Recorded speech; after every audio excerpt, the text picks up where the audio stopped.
በትግራይ ክልል ዛሬ ቅዳሜ የመሬት መንቀጥቀጥ ተከሰተ። በትግራይ ክልል ዛሬ ቅዳሜ ጥቅምት 1 2018 ምሽት ለሁለት ጊዜያት የመሬት መንቀጥቀጥ መከሰቱን የአሜሪካ የጂኦሎጂካል ሰርቬይ መስሪያ ቤት ገለጸ።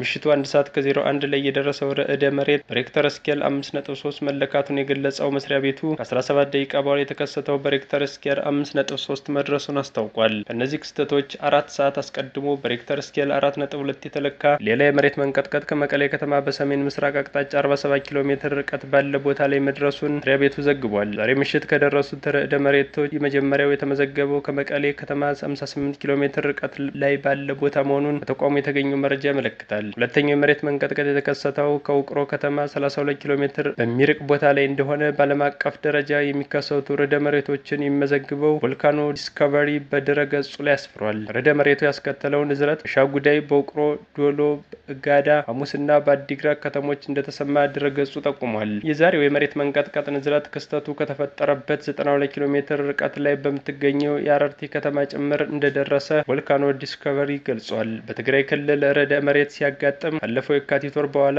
የአሁኑ የመጀመሪያው ነው። ባለፈው ዓመት የካቲት ወር መጨረሻ ገደማ ከአዲግራት ከተማ 46 ኪሎ ሜትር በስተ ምስራቅ ርቀት ላይ በሚገኝ አካባቢ የመሬት መንቀጥቀጥ ተከስቶ እንደነበር ይታወሳል። እኩለ ሌሊት አቅራቢያ የተከሰተው ይህ ርዕደ መሬት በሬክተር ስኬል 5.2 የተለካ ነበር። የውሃ አገልግሎት በአዲስ አበባ ከተማ መቋረጥ። የውሃ አገልግሎት በከፊልና ሙሉ በሙሉ ስለሚቋረጥ አስፈላጊው ዝግጅት እንዲደረግ ሲል የውሃና ፍሳሽ ባለስልጣን አስታወቀ። የአዲስ አበባ ከተማ አስተዳደር ውሃና ፍሳሽ ባለስልጣን የለገዳዲ ግድብ የጥሬ ውሃ ማስተላለፊያ ቫልቭ ቅየራ ስራ ከጥቅምት 2 2018 ዓ.ም ከጥቅምት 16 2018 ዓ.ም ድረስ የሚከናወን መሆኑን ገልጿል። የጥገና ስራው እስከሚጠናቀቅም በአንዳንድ የከተማው አካባቢዎች የውሃ አገልግሎት በከፊልና ሙሉ በሙሉ የሚቋረጥ ይሆናል ብሏል። የውሃ አገልግሎት በከፊል የሚቋረጥባቸው አካባቢዎች ለሚኩራ ክፍለ ከተማ ወረዳ 2፣ 3፣ 5፣ 8፣ 9 እና 13፣ በቦሌ ክፍለ ከተማ ወረዳ 1፣ 2፣ 3፣ 4፣ 5፣ 6፣ 7፣ 11፣ 13 እና 14፣ በቂርቆስ ክፍለ ከተማ ወረዳ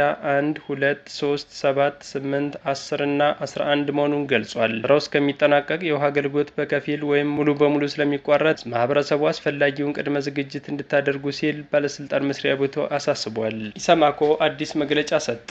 የኢትዮጵያ ሰብአዊ መብት ኮሚሽን ኢሰማኮ የሰዎችን ከቦታ ቦታ የመዘዋወር ነጻነት በተሟላ ሁኔታ መፈጸም የሚያስችሉ እርምጃዎችን በአፋጣኝ እንዲወስድ ለሚመለከተው አካል አሳሰበ። በተለያዩ ክልሎች በተለይም ኦሮሚያ ክልል በመንገድ ላይ ለሚደርሱ ጥቃቶች፣ እገታዎች፣ የንብረት ዘረፋዎችና ውድመቶች የሰዎች ከቦታ ቦታ የመዘዋወር ነጻነት አደጋ ላይ እንደወደቀ ገልጿል። መንግስት በተለያዩ ቦታዎች የተፈጸሙ የሰብአዊ መብት ጥሰቶች ላይ የተሟላ ማጣራት በማድረግ ተጠያቂነትን ሊያረጋግጥ እንዲሁም በድርጊቶቹ ተጎጂ ለሆኑ ሰዎች ፍትህ ሊያሰፍ እንደሚገባ አሳስቧል።